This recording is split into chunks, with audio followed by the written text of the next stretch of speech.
Hey kids, this is a story called Neville by Norton Juster. It's a very good story about finding friends and finding a place where you belong. Neville. The big gray van pulled away from the curb. It moved slowly down the street and disappeared around the corner. Now it was quiet, and there he was, where he really didn't want to be. So it looks like there's a moving van moving away, and he's on the corner of his new house. Sometimes we move and we're in a different place and we don't really feel comfortable where we are. Nobody had asked him about moving. They just told him. "You'll love it," they said. That's what they always said when they knew he wouldn't love something.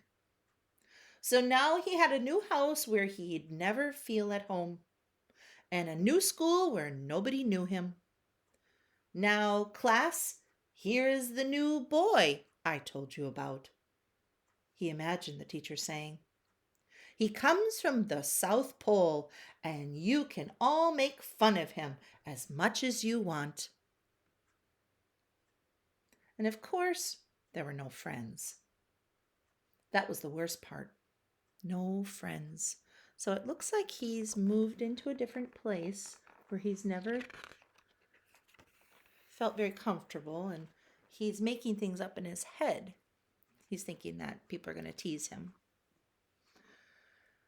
The boy sat quiet, still on the front steps. His mother was standing just inside the doorway. "I know it's hard," she said in her soft mother voice. "Just give it a chance. I think everything is going to be fine." He didn't look up. He came down the 4 steps and sat next to him. "Maybe you would like to take a little walk around the block. You might even meet someone." "Yeah, sure," he mumbled. "Like you can make new friends just by walking down the block." He doesn't sound very positive. But there wasn't much else to do, so he pulled himself to his feet and he slowly shuffled away.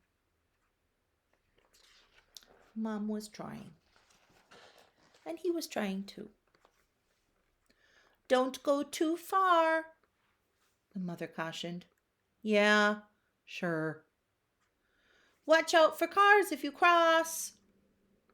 "Yeah, sure." "And come back before it even starts to get dark." "Yeah, sure."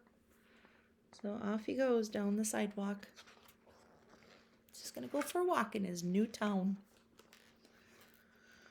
He moved along, looking at the houses without much interest. When he had almost reached the end of the block, he stopped. He stood perfectly still for a moment, as if he wasn't sure what he was going to do. And then he turned around slowly, put his head back, took a deep breath, and called out, "Neville!" Nothing happened. He cupped both hands around his mouth, and now he shouted, "Neville!"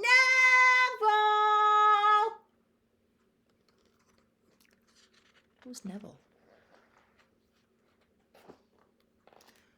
"He probably can't hear you. You have to shout louder," came a voice that was close by. A boy just about his size was standing right next to him. A little startled, he shouted again, even louder. "Neville!" No. Still not good.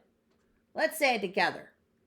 And they both shouted as loud as they could, but not very together. "Neville!"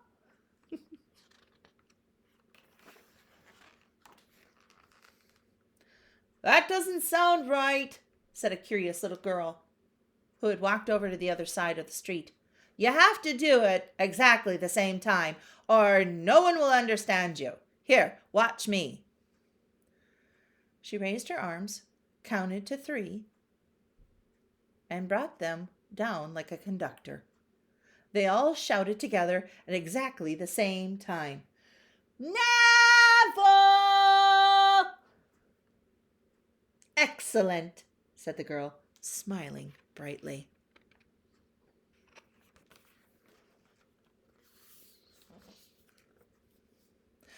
There was still no reply, but more children came trotting up from every direction.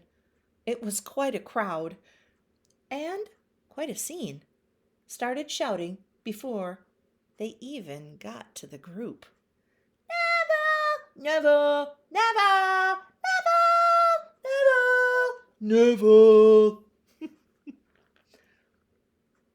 It was difficult for them to even keep together, especially when several dogs decided to join in, howling, but everyone enjoyed trying.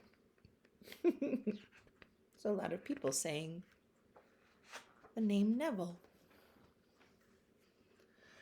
When they stopped to catch their breath, one of the children said, "Hey, I don't even know anybody named Neville who lives around here.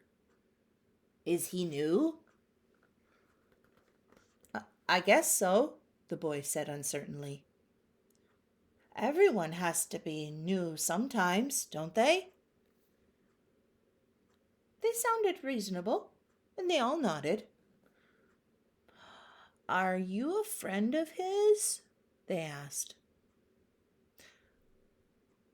His best friend, I guess," said the boy.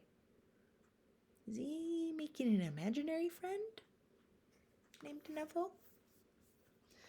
One of the girls said softly, "If Neville likes you so much, you must be special." "Well, I don't know about that. Maybe a little," he said. He had to admit. Now they gathered around, and all their questions came from all sides. Everyone wanted to know more about Neville. What's Neville like? Does he play ball? Where did he come from? And does he have sisters or brothers? Will he come and have a sleepover? Is he smart? Does he like to read? Is he nice? I hope he doesn't punch. Those are very important questions to ask. Well, the boy tried to answer all the questions as best as he could, and everyone seemed very excited to learn. "You know what? I like Neville already," someone said out loud. "Who is Neville?" "Hey," one of the kids said, "why don't we try the next block and see if we can see if he comes back for you?" The group of kids all ran off, and all the others stayed to help with the shouting. Some of the windows were open, and a few of the grown-ups looked out to see what the communication was all about. But still no Neville. "I think I have to go," said one of the girls after a while, "or my mother will get bothered." "Oh, I guess I have to go too," Boy said quietly. "Can we come back tomorrow and help some more?" the kids asked. Will you come?" Are you sure?" "Promise." "Sure, if you want," he agreed, and they all began to walk and skip away. So now it was all time to go back to their houses. It was nighttime. They played outside all day.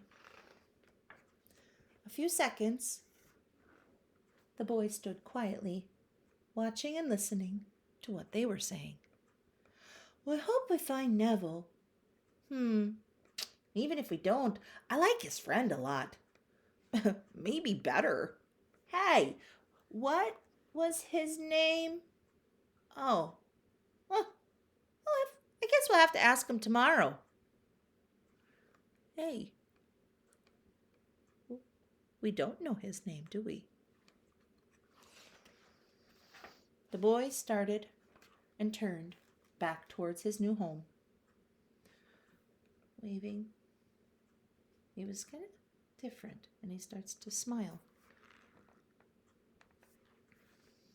The sun was now getting low, and the shadows were long, and he got close, and he looked up at his house. Not so bad, he had to admit. And he went up the stairs, 2 at a time. You ever get excited and run up the stairs? The boy had his dinner right away. Nothing in the house was fixed up yet, but it didn't bother him. He washed and got into his pajamas and dove into bed. His mom came in and tucked him in. Long day, she sighed as she bent down to kiss him goodnight. I hope you'll like it here. She turned off the light and she walked out the door.